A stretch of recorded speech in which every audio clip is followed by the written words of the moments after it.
Recently, there has been a wave of nostalgia for the aughts, or the 2000s, or the years 2000 to 2009, sweeping through social media platforms like TikTok and YouTube. A lot of it seems to be coming from Gen Z, who either did not have many actual memories of the decade, or were kids who were relatively sheltered from what was going on. My assessment of the aughts, having lived through them between the ages of 13 and 23, is of course much less rosy.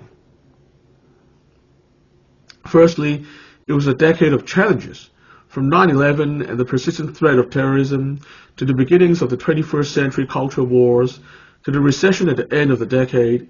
Life in the aughts was actually more like a constant struggle than a big party. What many younger people don't realize is that the threat of terrorism was constant throughout the first half of the aughts, with terror attacks in New York in 2001, Bali in 2002, Spain in 2004, and London in 2005, plus numerous other planned attacks that were luckily prevented in a timely manner. The religious rights anti-gay marriage campaign, coinciding with the 2004 US elections, which somehow evolved into an anti-evolution campaign by 2005, was also quite depressing. I do have some nostalgia for the aughts though, because I look back on it as a tough time we got through just fine, in the end. If we could do that, then we could do anything.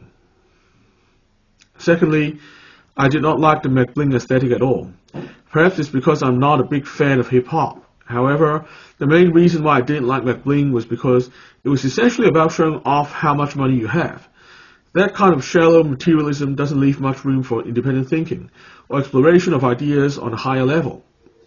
Also, pop culture in the aughts, which was saturated with this aesthetic, was likewise very superficial. Everything was about having money and owning things. Most popular music had meaningless gibberish lyrics, and there was absolutely no room to think about more important things. Looking back, perhaps this was the way people sought to mentally escape from a very difficult time. I think it's really unhealthy though. Finally, there are a few things that were actually better back in the aughts compared to now. The internet is certainly one of them. It was less driven by algorithms, and paid influencers weren't a thing yet. This meant that, for example, early YouTube had more authentic people, and fewer people who were clearly pushing an agenda.